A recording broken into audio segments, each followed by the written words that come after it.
आदरणीय धर्म प्रेमी सज्जनों, सादर नमस्ते। मैं जेठालाल विश्वकर्मा आप सभी का हार्दिक स्वागत करता हूं। महाभारत विराट पर्व अध्याय 4। महर्षि वैशंपायन जी महाभारत की कथा महाराज जन्मेजय जी को सुना रहे हैं।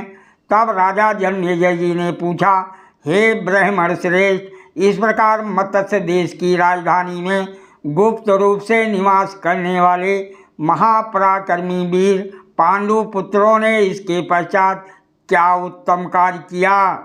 महर्षि वैशंपायन जी कहते हैं, हे राजन जन्मेजय जी, इस प्रकार मत्स्य देश की राजधानी में गुप्त रूप से रहने वाले पांडवों ने राजा विराट की सेवा करते हुए जो जो कार्य किए उन्हें सुने।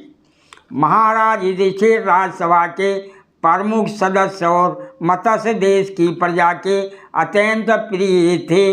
वह पासों के मर्मज्ञ थे, अतः वह राजा आदि को जुआ खिलाया करते थे। पांडवों ने वहाँ रहते हुए चौथा मास आरंभ होने पर मत्स्य देश में ब्रह्मा जी की पूजा का महान उत्सव मनाया जाने लगा। इसमें बड़ा समारोह होता था। हे राजन जन्मेजय जी, उस समय विराट नगर में चारों दिशाओं में सहस्त्रों कुश्ती लड़ने वाले मल्ल जुटने लगे।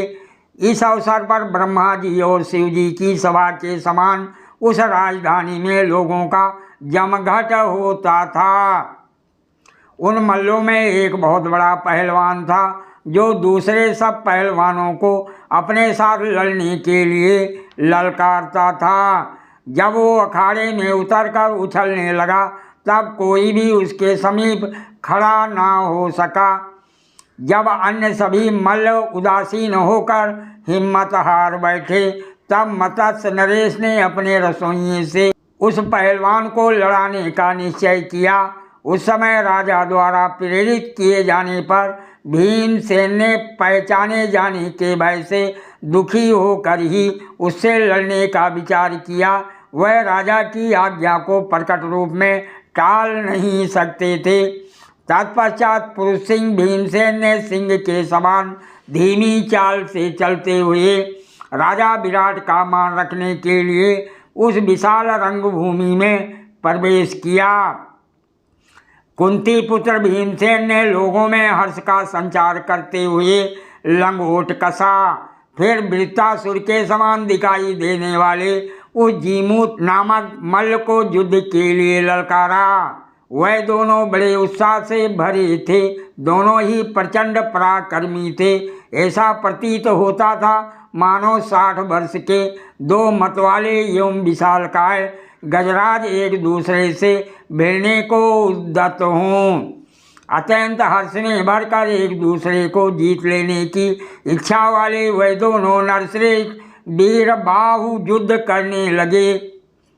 महापराक्रमी शत्रुहंता महाबाहु भीमसेन ने गर्जना करते हुए जैसे सिंह हाथी पर झपटे उसी प्रकार झपट कर जीमूत को दोनों हाथों से पकड़कर खींचा और ऊपर उठाकर उसे घुमाना आरंभ किया। ये देख वहाँ आए हुए पहलवानों तथा मत्स्य देश की प्रजा को बड़ा आश्चर्य हुआ। 100 बार घुमाने पर जब वो धैर्य, साहस और चेतना से भी हाथ धो बैठा तब महाबाहु वृकोदर ने उसे पृथ्वी पर गिराकर मसल डाला। उस लोक प्रसिद्ध वीर जीमूत मल्ल के मारे जाने पर राजा विराट को अपने बंधु बांधवों के साथ अति प्रसन्नता हुई। उस समय कुबेर के समान महामनस्वी राजा विराट ने अत्यंत हर्ष में भरकर वल्लभ को उस विशाल रंगभूमि में ही बहुत सा धन दिया। इसी प्रकार बहुत से पहलवानों और महाबली पुरुषों को मारकर भीमसेन ने मत्स्य विराट का उत्तम प्रेम प्राप्त किया। जब वहाँ उनकी जोड़ का कोई पहलवान नहीं रह गया तब विराट ने भीम को व्याघ्रों, सिंहों और हाथियों से लड़ाया। कभी कभी विराट की प्रेरणा से भीमसेन स्त्रियों के अंतःपुर में जाकर उनके मनोरंजन के लिए महाबली और मतवाले सिंहों के साथ लड़ा करते थे। पांडुनंदन अर्जुन ने भी अपने गीत और नृत्य से राजा विराट और अंतापुर की सभी स्त्रियों को संतुष्ट कर लिया था। नकुल ने जहाँ तहाँ से आए हुए वेगवान घोड़ों को सुरक्षित करके निर्वश्रेष्ठ महाराज विराट को प्रसन्न कर लिया। सहदेव के द्वारा शिक्षित एवं विनीत किए हुए बैलों को देखकर नरश्रेष्ठ विराट ने उन्हें पुरस्कार में बहुत सा धन दिया।